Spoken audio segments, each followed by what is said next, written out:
말씀 보겠습니다. 신약성경 요한복음 2장 1절과 2절 말씀입니다. 신약성경 144페이지에 있습니다. 요한복음 2장 1절과 2절 말씀 제가 봉독해 드립니다. 사흘째 되던 날 갈릴리 가나에 혼례가 있어 예수의 어머니도 거기 계시고 예수와 그 제자들도 혼례의 청함을 받았더니 아멘.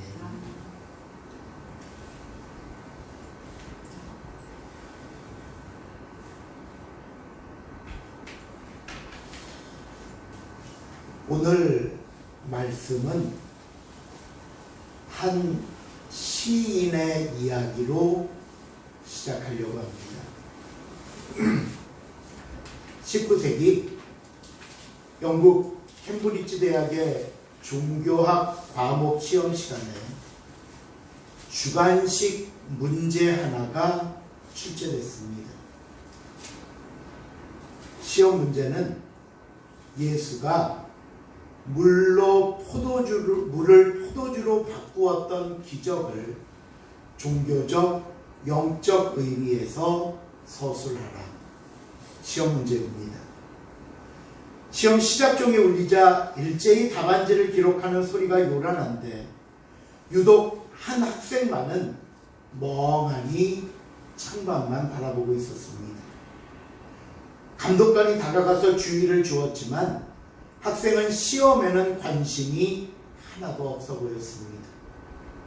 시험 종료 시간이 얼마 남지 않았음에도 계속 창밖만 바라보고 있자 좀 화가 난 감독관이 그에게 다가가 이렇게 말을 합니다.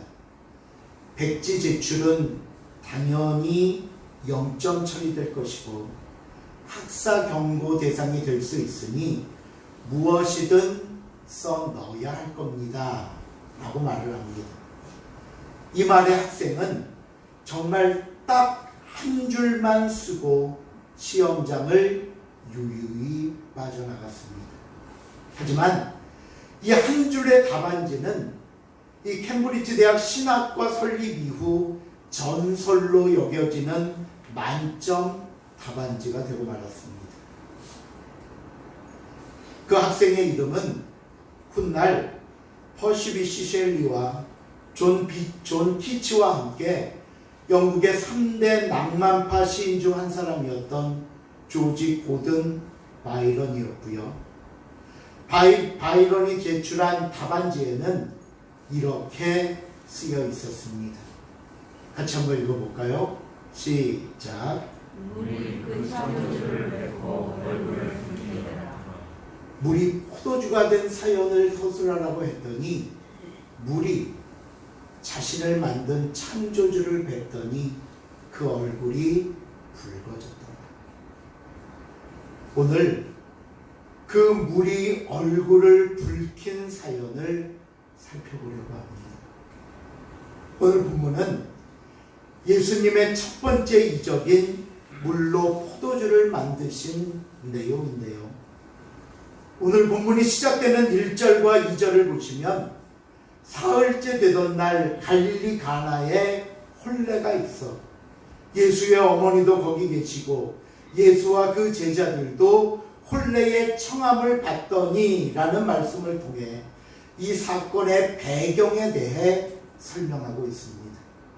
먼저 오늘 본문의 배경인 갈릴리 가나는 도대체 어디 있는 동네인가? 앞에 지도를 보시면요, 여러분 보시기에 왼쪽에 있는 이 좀 큰 지도가 팔레스타인 지도입니다.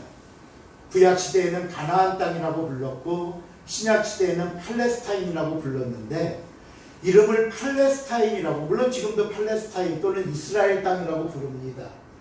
위가 갈릴리 바다고 요 밑에가 사해고 요 흐르는 것이 요단강입니다. 팔레스타인이라는 말은 블레셋 사람들의 땅이라는 의미입니다.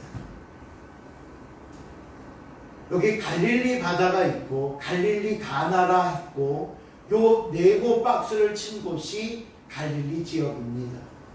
요 밑에가 유대, 중간이 사마리아, 위가 갈릴리. 그래서 갈릴리 가나. 오른쪽 사진은 그 부분을 조금 더 확대해서 여기 가나라는 지명이 있는데 여기가 바로 예수님이 물로 포도주를 만드신 곳입니다. 당시 가나라는 지명이 두 곳이 있었습니다. 그래서 성경은 이 같은 이름의 장소를 구별하고 설명하기 위해 이 지역은 갈릴리 지역 가나, 그래서 갈릴리 가나라고 성경에 불렀던 겁니다. 오늘 보면 1절이 시작되는 제일 처음을 보시면요, 사흘째 되던 날이라는 설명으로 시작이 됩니다. 어떤 접속사나 시간적인 설명이 나오면 이 시간이 가리키는 것이 중요하다는 걸 여러분 아셔야 됩니다. 그러면 오늘 이 2장의 사건이 있기 사흘 전 어떤 일과 오늘 본문이 연결된다는 얘기입니다. 이 사흘이라는 시간이 가리키는 건 언제냐 하면요, 앞에 요한복음 1장 43절입니다. 거기 보면 이튿날 예수께서 어디로 나가시려 하시다가 갈릴리, 바로 이 갈릴리 가나로 나가려 하시다가 빌립을 만나 복음 전하는 내용이 나옵니다. 그러니까 이 말씀을 종합해 보면 이런 겁니다.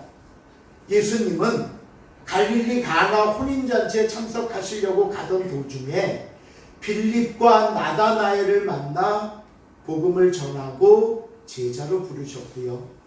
그 가운데 예수님의 어머니인 마리아는 예수님이 그러는 동안 따로 떨어져 먼저 가나에 가서 혼인잔치를 준비하고 계시다가 나중에 예수님과 제자들이 그 혼인잔치에 가서 같이 합류했다는 얘기입니다. 자, 그렇다면 이 혼인잔치는 누구의 잔치였는가? 혹시 신랑 신부 이름 보셨어요? 뭐 청첩장을 받았거나. 성경에는 신랑 신부의 이름이 나와 있지 않습니다. 그런데 예수님의 어머니 마리아가 포도주가 떨어지자 나서서 문제를 해결하려고 했다는 것은 이 혼인잔치를 총괄하고 있는 책임자였다는 뜻이고요. 또 그 자기 집이 아니었습니다. 잔치집 하인들에게 예수님께 가서 이야기하라고 지시하는 것으로 봐서 예전부터 잘 알고 지내던 집, 다시 말하면 마리아의 친척 중 한 사람의 혼인잔치가 아니었겠는가 이야기를 합니다. 그러니까 뭐 이모가 됐던 고모가 됐던 가서 맡아서 잔치 준비를 해준 겁니다. 당시 유대인들의 결혼 풍습을 조금 더 살펴보면요, 우리는 뭐 주로 주말에 하지만 뭐 요즘은 예식장이 없어서 주중도 많이 하던데 당시에는 결혼하는 요일이 나누어 있었습니다. 처녀가 결혼할 땐 수요일에 했고요, 재혼일 땐 금요일에 했습니다. 또 우리는 보통 결혼식이 끝나고 참석한 하객들에게 음식을 베풀고 잔치를 벌이지만 유대인들은 먼저 잔치를 베풀고 나서 밤에 결혼식을 합니다. 신부는 자기 방에서 하루 종일 그 결혼식 준비를 하고 있으면 신부 친구들이 등불을 들고 마을 어귀로 나가서 그 신부 집으로 찾아오는 신랑이 도착하면 함께 신부 집으로 가서 식을 올리는 것이 일반적인 모습이었습니다. 왜 예수님께서 그 마지막 때를 준비하라고 말하면서 마지막 때 기름을 준비하고 등불을 켜서 신랑을 맞으러 나간 지혜로운 5 처녀가 있는가 하면 기름을 준비하지 못해 등불을 켜지 못하고 신랑을 맞이하지 못한 어리석은 5 처녀가 있다고 그랬잖아요. 이 신랑을 맞이하는 건 신부가 아니라 신부들의 친구였던 겁니다. 바로 이 말씀을 기억하신다면 오늘 이 풍습을 여러분이 조금 이해하시는데 도움이 될 겁니다. 우리는 보통 결혼식은 뭐 한 3, 40분 하고 식사하면 아무리 뭐 오래 걸려도 한 시간, 1시간 반이면 다 끝나는데 당시는 결혼식이 며칠씩 계속됐습니다. 일반적으로 초청장을 먼저 보내고 손님들의 참석 여부를 미리 점검하기 때문에 참석하는 손님들의 양만큼 음식과 포도주를 준비합니다. 다른 거 몰라도 당시 결혼식에서 포도주가 떨어지면 이건 손님들에게 아주 큰 신뢰로 간주됐습니다. 그래서 포도주만큼은 예상보다도 더 많이 준비를 해놓는데 항상 점검은 하지만 예상했던 인원보다 더 많이 오거나 아니면 저같이 꼭 1인분 이상 먹는 사람들 있잖아요. 그래서 포도주를 예상보다 더 많이 마시게 되면 준비한 포도주가 동이 나서 주인과 준비하는 사람들을 당황하게 만들곤 했던 겁니다. 바로 이런 일이 오늘 혼인잔치에서 일어났습니다. 더군다나 이 음식에 대한 준비와 책임을 예수님의 어머니 마리아가 담당하고 있었기 때문에 더욱더 마리아의 처지가 난처하게 됐습니다. 어떻게 하면 좋을까? 이때 마리아는 예수님을 생각했습니다. 분명히 오늘 요한복음을 기록한 사도 요한은 이 기적을 가리켜 예수님의 첫 번째 이적이라고 했으니 지금까지 예수님은 마리아 앞이든 다른 사람 앞이든 어떤 이적도 베푼 적이 없었습니다. 그런데 어떻게 마리아는 예수님에게 이 이적을 베푸실 능력이 있음을 알고 부탁을 한 것일까요? 30년 전 마리아가 예수님을 잉태했을 때 천사가 와서 가르쳐준 말이 있습니다. 그가 바로 구주십니다. 지금까지 이적을 베푸신 적이 없었지만 구주이신 예수님께 부탁하면 이루어질 것이라는 믿음이 있었습니다. 마리아는 급히 예수님께 가서 상황을 이야기합니다. 그런데 마리아의 이야기를 들은 예수님의 반응을 보십시오. 오늘 본문 요한복음 2장 4절입니다. 4절 말씀 시작.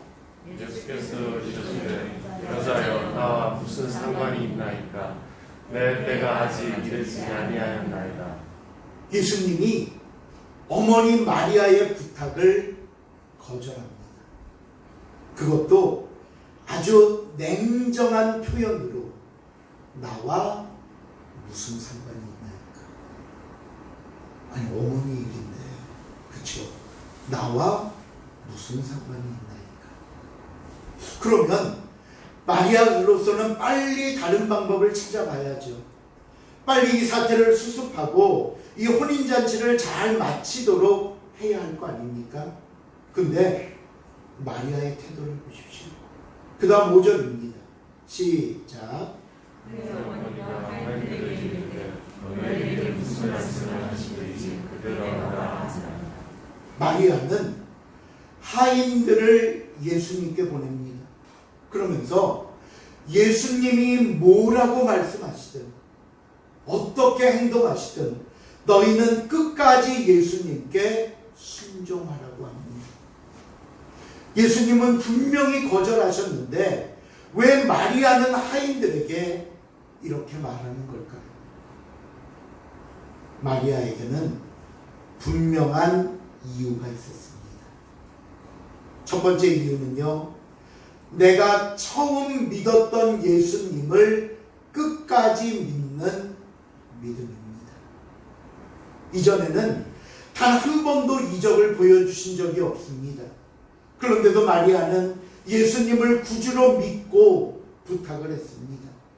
하지만 마리아의 예상이나 마리아의 소원과는 달리 예수님의 대답은 비록 거절이었지만 마리아는 한 번 믿은 그 믿음을 절대로 포기하지 않고 끝까지 믿었던 겁니다. 우리도 예수님을 의지하며 살고 있습니다. 예수님이 이루어 주실 것이라는 믿음을 가지고 주님 앞에 나옵니다. 그런데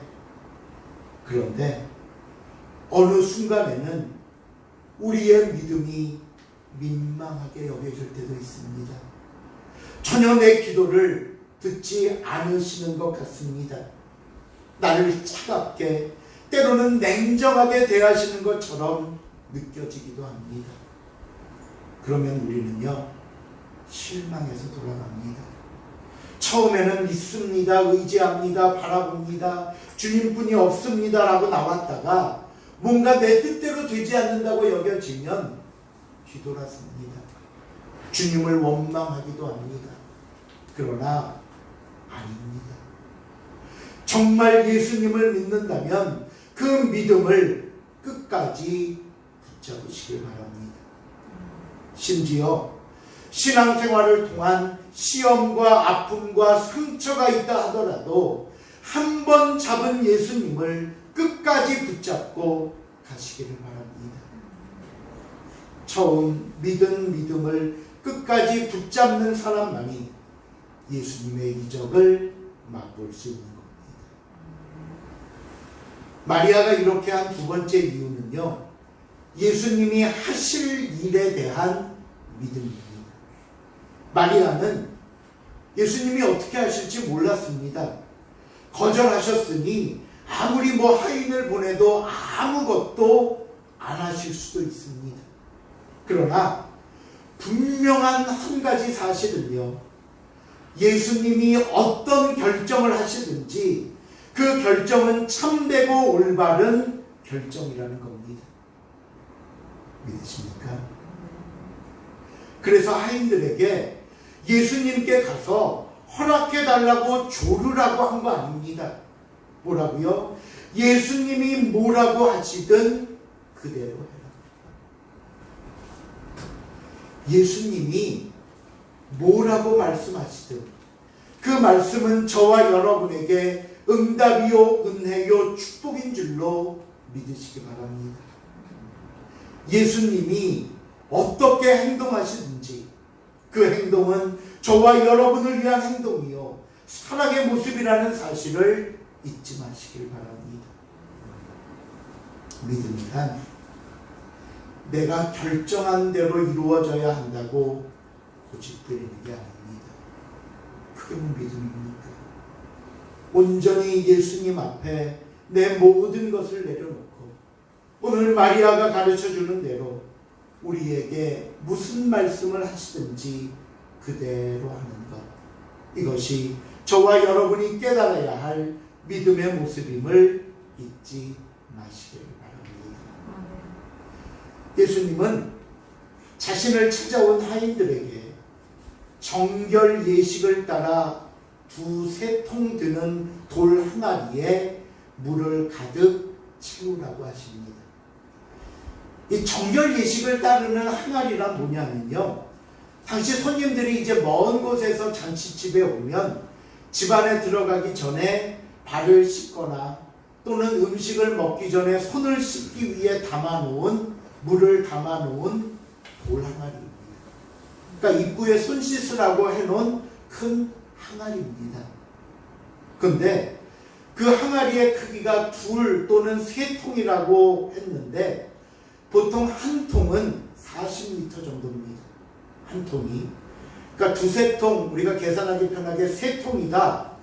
그러면 3통이 40리터니까 한 통에 40리터 되는 항아리가 6통. 3통이 들어가는 항아리로 120리터 항아리가 6개니까 모두 720리터. 그냥 들으세요. 이렇게 계산이 저도 안 되는데 뭐. 2-3통 되는 양의 항아리가 6개가 있으니 3통 들어가는 항아리로 120리터, 그리고 그게 6개 있으니 720리터고요. 당시 일반적으로 사람들이 마시는 그 포도주 잔이 0.24리터랍니다. 그러니까 720을 0.24로 나누면 가요나?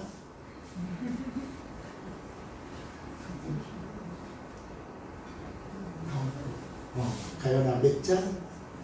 그렇지. 바로 암산이 되죠. 720을 0.24로 나누면 약 3,000잔의 포도주가 새롭게 생긴 겁니다.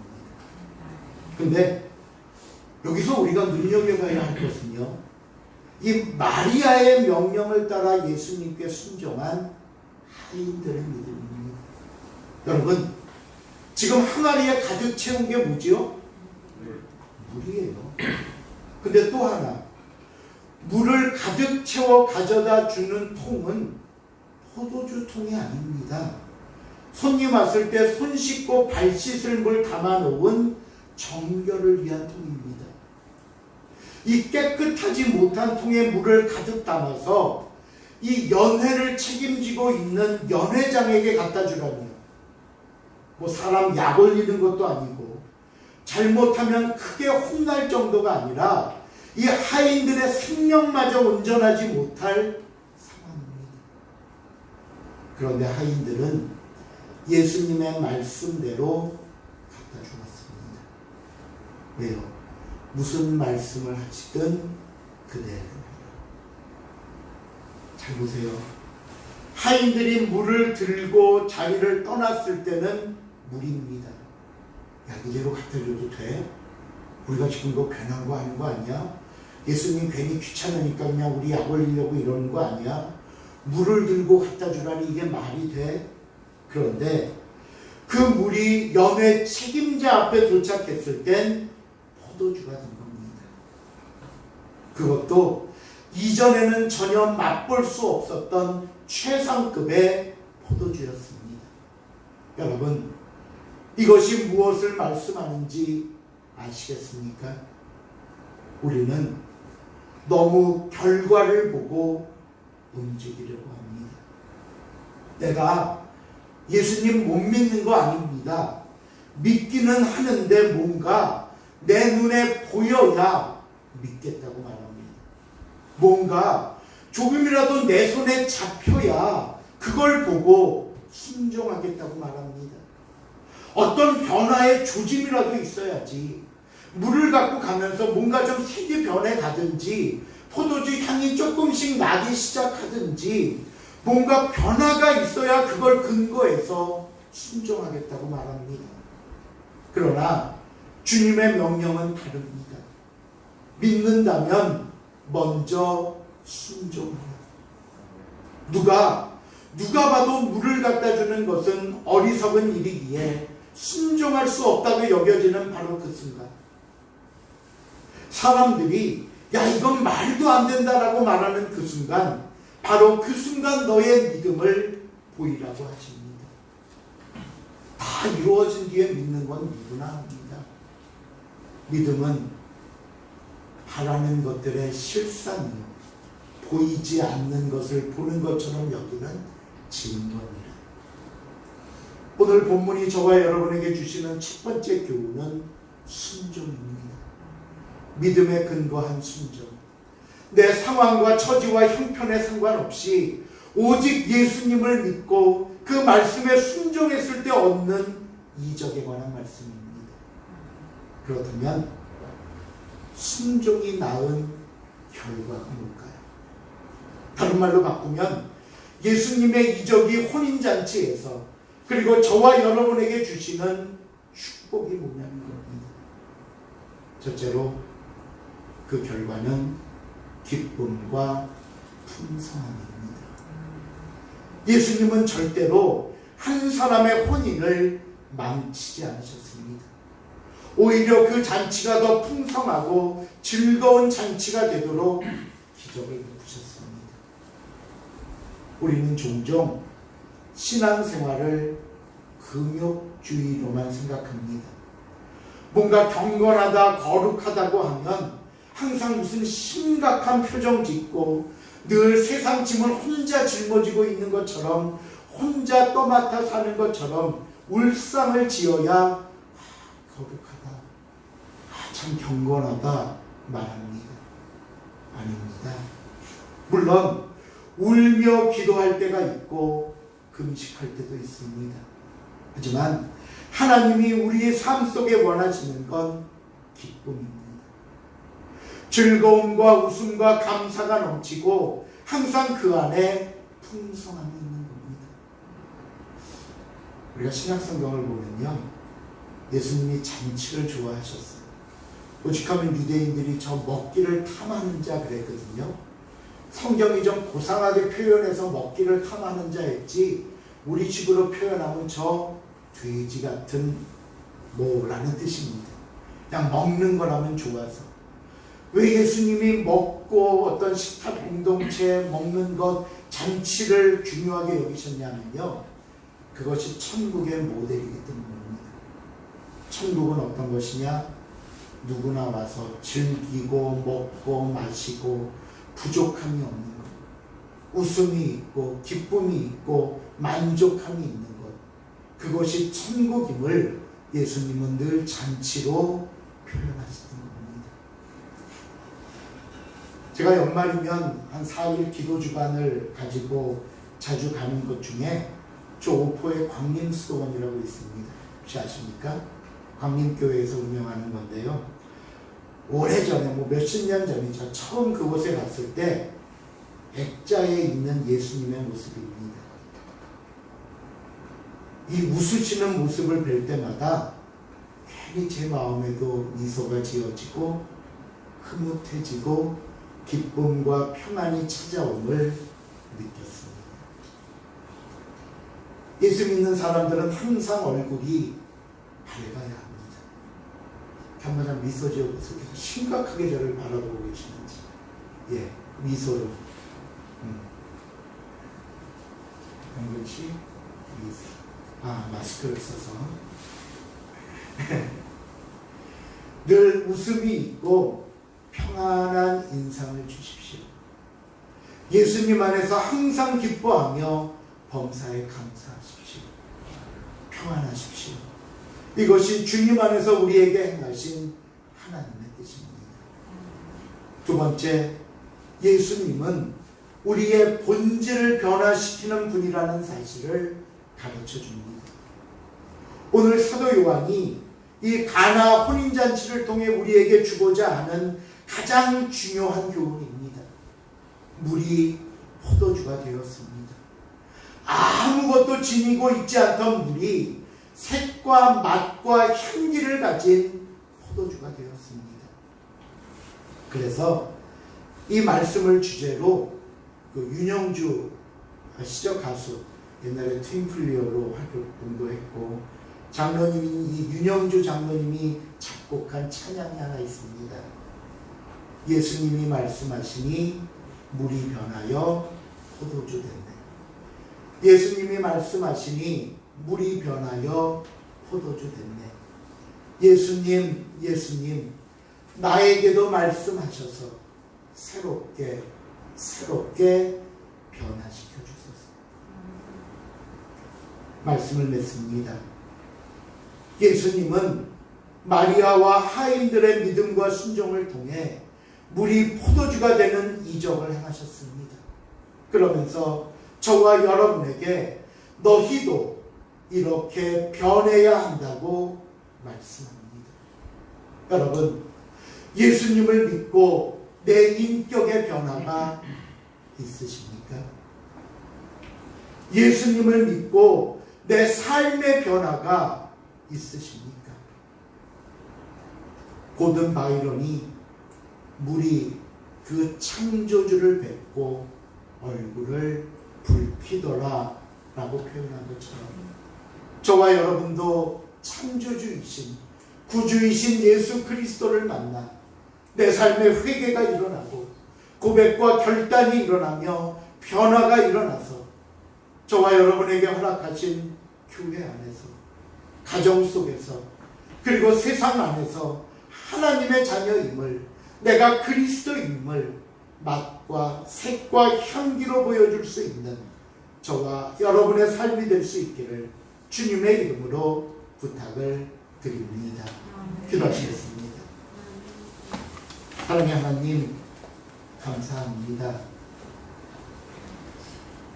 물이 변하여 포도주가 됐다고 기뻐하며 감사하며 놀라워했지만 내 삶이 이렇게 변해야 함을 아직도 내 성품이 옛 성품이고 아직도 내 믿음이 어리석고 부족하고 연약함을 우리는 깨닫지 못하고 살고 있음을 주님 앞에 고백합니다. 하나님, 그 무엇보다 내 삶이 변화되게 하시고 정결 예식에 쓰였던 그 더러운 통이 예수님의 포도주를 담는 포도주의 총이 되었듯이 우리의 삶이, 우리의 몸이, 우리의 영혼과 우리의 모습들이 정결케 하시고 주의 은혜 가운데 주님 앞에 쓰임받는 순종의 결과와 도구가 되게 하여 주시옵소서. 감사드리오며 예수님의 이름으로